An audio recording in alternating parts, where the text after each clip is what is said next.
దేవుని యొక్క చక్కటి శ్రేష్టమైన కృపను బట్టి మరొక ప్రాముఖ్యమైన విషయాన్ని ఈ దినాన్ని మనము నేర్చుకుందాం. ప్రభు కృపను బట్టి మత్తయి సువార్త 6వ అధ్యాయము 7వ వచనములో ఒక ప్రాముఖ్యమైన విషయాన్ని యేసుక్రీస్తు ప్రభు వారు చెప్పడాన్ని మనము ఆ లేఖనాల్లో జ్ఞాపకం చేసుకుంటూ ఉంటాం. ఆయన అంటున్నారు, మీరు అన్యజనుల వలె వ్యర్థమైన మాటలు అని మాట్లాడుతున్నారు. ప్రార్థన గురించి ఆ మాటలు ఆయన పలుకుతూ ఆ విషయాలు జ్ఞాపకం చేస్తున్నారు. ఈ దినాన్ని మనము భారతదేశంలో లేదా ఏ దేశమైనా అన్యజనుల మధ్యన మనం ఉంటున్నప్పుడు మన ప్రవర్తన ఎట్లా ఉందో ఒకసారి పరిశీలన చేసుకోవాలి. భక్తిపరుడుని భక్తిపర్రాలని అని చెప్పుకుంటున్న మనము అన్యజనుల వలె మనం ప్రవర్తిస్తూ ఉంటే అది దేవుని నామానికి అవమానకరంగా ఉంటుంది అనే విషయాన్ని మనం ఎప్పుడూ కూడా మర్చిపోకూడదు అనే విషయాన్ని జ్ఞాపకం చేస్తున్నాం. ఈ చుట్టూ ఉంటున్న సమాజంలో ప్రభుని అంగీకరించిన వారు చాలామంది ఉంటారు. వారి మధ్యన మనం ఎట్లా ఉండాలి, ఎందుకు ప్రభు మనల్ని ఆ వీధిలో కానీ ఆ పేటలో కానీ ఎందుకు పెట్టారు, క్రైస్తవుడిగా క్రైస్తవరాలిగా క్రైస్తవ కుటుంబముగా ఈ సాక్ష్యాన్ని నువ్వు కాపాడుకోవాలి.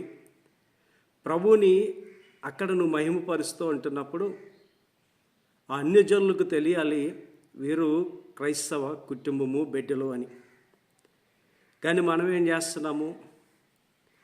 ప్రభువారు అక్కడ చాలా క్లియర్గా మాట్లాడుతున్నారు, మీరు ప్రార్థన చేయనప్పుడు అన్యజనుల వలె వ్యర్థమైన మాటలు మాట్లాడవద్దు.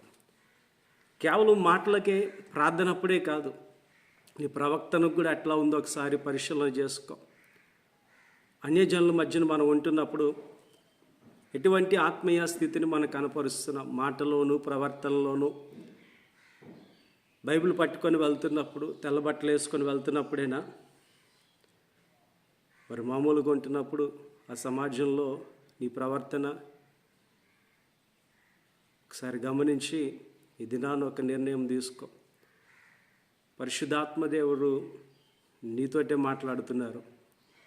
ఈ మాటలు నువ్వు వింటున్నావు అని అంటే ఆయన నీతోటే మాట్లాడుతూ నిన్నే హెచ్చరిస్తున్నారు. దయచేసి అర్థం చేసుకో.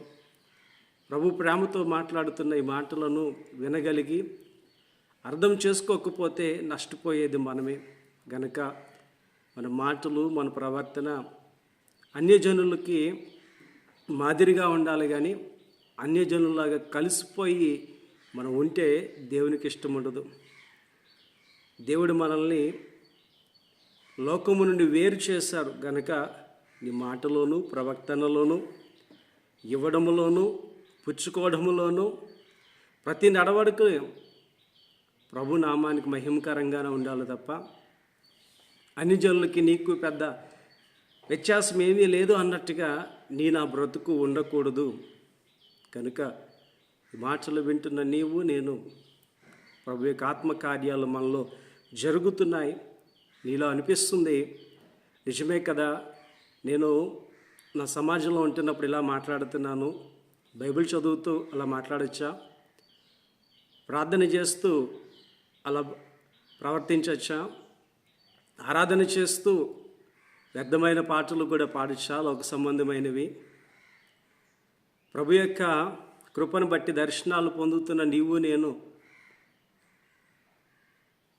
ఎలాంటి కళలు కంటున్నాము, ఎలాంటి ఆశలు, ఎలాంటి ఊహలు, ఎలాంటి తలంపులలో ఉన్నావు?